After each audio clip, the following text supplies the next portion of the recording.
Habari,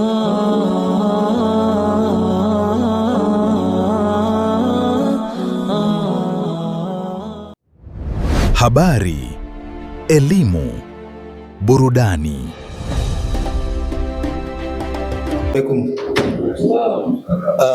Mimi kwa majina naitwa Muadha, Mwalimu Muadha. Nadhani naweza kuwa naonekana mtu mpya kwa baadhi ya watu, na mara nyingi nimekuwa sijitokezi, lakini nina uhakika baadhi ya nilivyovifanya unaweza kuwa umekutana navyo, ila tu hujua kama huenda ni mimi. Nimekuja mbele yenu kwa ajili ya kuomba nafasi ya ukatibu mkuu wa TAMJA, nikiamini kwa uwezo labda na uweledi mdogo nilionao ninaweza kuitoa hatua moja kwenda nyingine nikiwa na vigezo vyangu ambavyo nadhani nahitaji kuvisimamia. Cha kwanza ningetamani kusimamia zaidi umoja na upendo. Tukipendana na tukiwa na umoja, maana yake tutakuwa tunaongea lugha moja kwenye kila jambo ambalo tunadhani linatupeleka mbele. Lakini la pili nilikuwa moja kitu ambacho kinafanya mpaka umoja unaanzishwa zaidi ilikuwa ni kwenye maeneo ya maslahi. Kuna sehemu kuna watu wengine wanalipwa hivi, wengine wanalipwa hivi labda, na hii kwa sababu hakuna ile taratibu ya pamoja ya kupata kisemeo. Kwa hivyo hili ni katika eneo ambalo kwa muda wa miaka kama 4-5 nimeliona mara nyingi linajitokeza. Lakini la pili ambalo nimeona kuna tatizo kubwa ambalo kimsingi tatizo linaweza likaendelea kila siku sababu kila siku teknolojia inahama. Natamani sana tuwe na elimu ya mambo tunayoyafanya. Hasa moja ya shida kubwa naona ni branding and marketing, ambayo wakati mwingine nikiwa naona vitu ambavyo vinawekwa ama hata kama vitu haviwekwi, lakini ukitembelea channel kwenye ile eneo bado lina changamoto kujipresent kama brand na kujifanyia kama marketing kama kampuni ama kama TV. Lakini vile vile ni kuangalia namna gani naweza kuleta fursa. Kimsingi mimi ni mpenda fursa binafsi. Mara nyingi ukienda kusoma masomo marketing wanasema siku ya kwanza ndio siku ambayo unapoteza na ndio siku pia ambayo unapata. Ndio wewe utakavyoonekana, utakavyoongea, utakavyonukia, utakavyote ndio siku mtu anaweza. Kwa hiyo moja ya kitu binafsi huwa nakitazama ni fursa, lakini pia mimi ni mpenda kusoma, na kwa kumaanisha hivyo kama Rose takuwa hai Jumamosi ya kesho kutwa ninaenda kufanya masterclass ya branding and marketing, ya digital marketing New Delhi pale India Jumamosi ya kesho kutwa, na hii nimekuwa nikifanya mara kadhaa. Lakini kwa wasifu mwingine, mimi ni mwalimu mstaafu japo umri wangu sio wa kustaafu. Nimesoma masomo ya uongozi, lakini nimesoma na nimefundisha masomo ya historia za Kiafrika kwenye vyuo mbalimbali hapa. Kwa hiyo ambao walikuwa karibu na mimi wanaweza kujua. Nimefundisha University of Dar es Salaam miaka 4, nimefundisha University of Oxford Uingereza miezi 6, nimefundisha University of Stavanger Norway miezi 3, lakini nifundisha chuo kimoja pale Arusha, University of Makumira. Lakini yote ni katika kujijenga kwenye eneo la elimu. Na ukiangalia nafasi ya ukatibu, nafasi ya kiutendaji, nataka mtu mwenye taaluma, mwenye elimu na sio mwenye fani.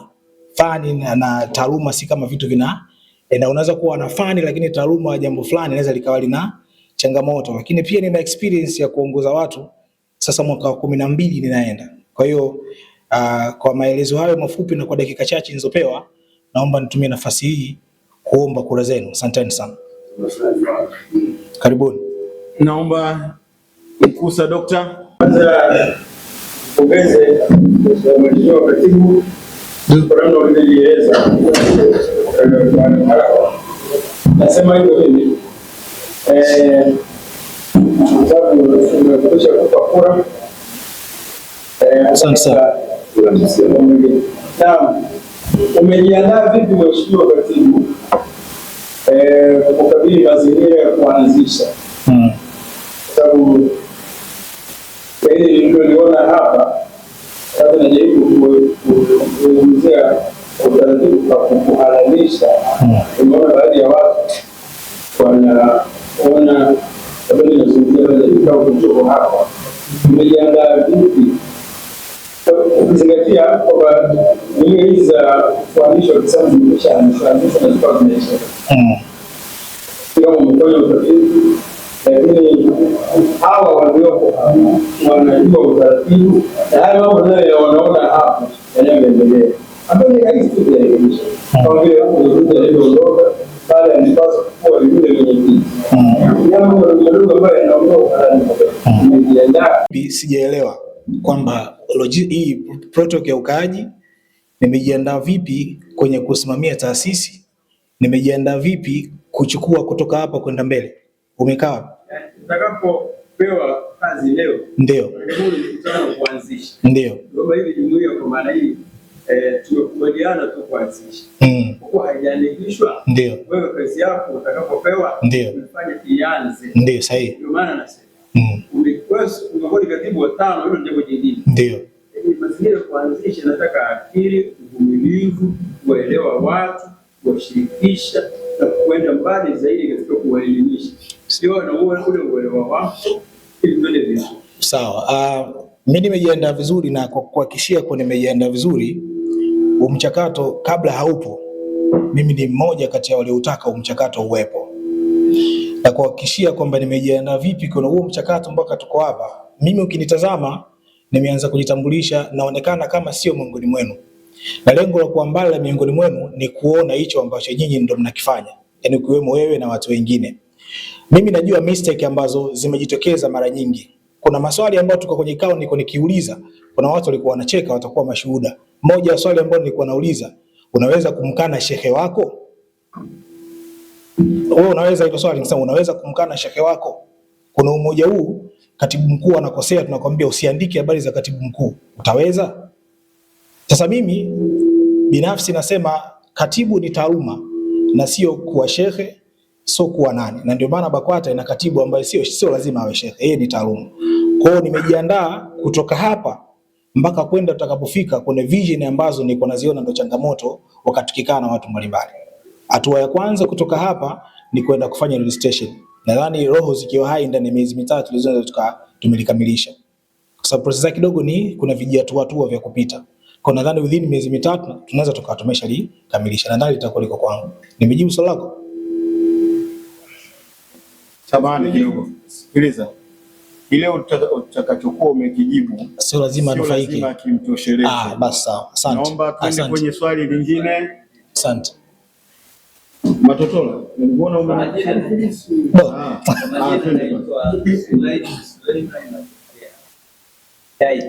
ndio.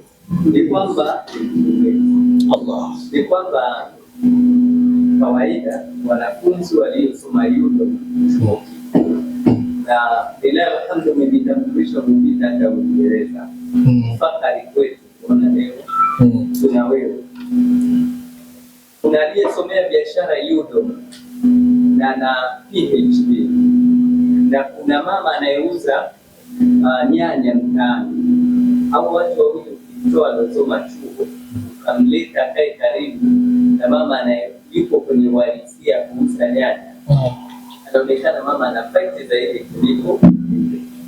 Na hili jambo la uandishi wa habari ni kwamba sisi ambao tunaingia location nimesema mimi na ugeni na kama mgeni kwenye matukio. Kuna changamoto kubwa sana tunakumbana nazo mahala pa matukio. Inawezekana wewe una ujuzi zaidi kutokana na darasani kwa chuoni. Lakini sisi tumeenda sirri kabisa, tumeumizwa kule.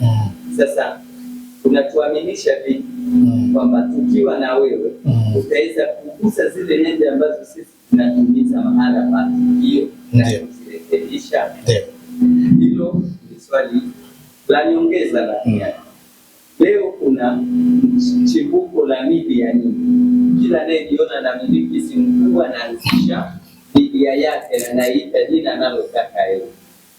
Maadamu jina lipo katika muonekano wa Kiislamu, je, huyu mtu mmejiandaa vipi kumbeba?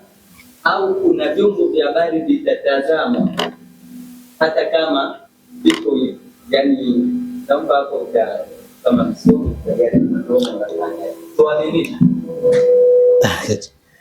usitumie sana msomi, chana nalo.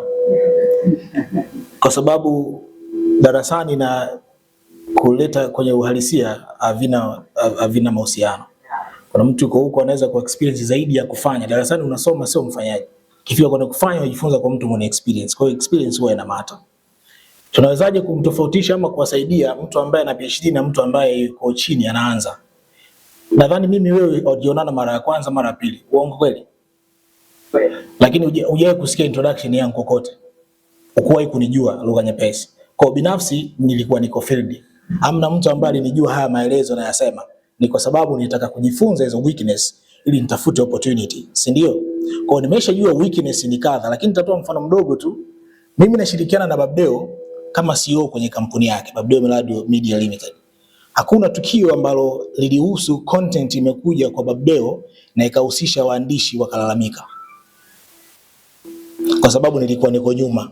Hamna hata mtu alikuwa ananijua. Lakini mtu anatakiwa ape 10,000 mpe 10,000 yake, na wakati mwingine tulikuwa hata tukitoa hela mfukoni kwa sababu lawama tuko na beba sisi. Si ndio mletewa content? Kwa hiyo eneo hilo mimi nitakachokifanya kumleta huyu na kumleta huyu wa chini. Katiba yetu hakuna mahala kokote imesema kwamba huyu wa chini awe hivi na huyu wa juu awe hivi. Hapana. Imesema wote ni haki sawa. As long tunafanya kazi kwenye taasisi wote tunaongea lugha hii moja. Elimu yako utaitumia zaidi kwenye kufanya presentation zako na vitu vyako, lakini itakapokuja jambo la moja tunaongea lugha moja. Na pili uliuliza nini nikumbusha hapo? Shortly vyombo vya habari vinachukia. Sasa kwa mujibu wa katiba kuna wakati kwa tunatengeneza, maana nilishiriki kwenye kuandika katiba. Wakati tunatengeneza tulikuwa tunavutana sana hicho kipengele. Kwamba kuna mtu ana subscribers 300 na kuna mtu ana 800. Unawafanyaje hawa watu? Lakini baadaye ikaja fikra kwenye fomu ya kujiunga iko haja ya kuweka numbers kwa sababu sisi ni online media. Kwa hivyo hapo itakuwa sio swala la binafsi.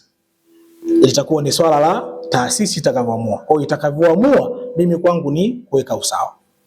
Asante. Tunakushukuru, tuna wagombea wengi.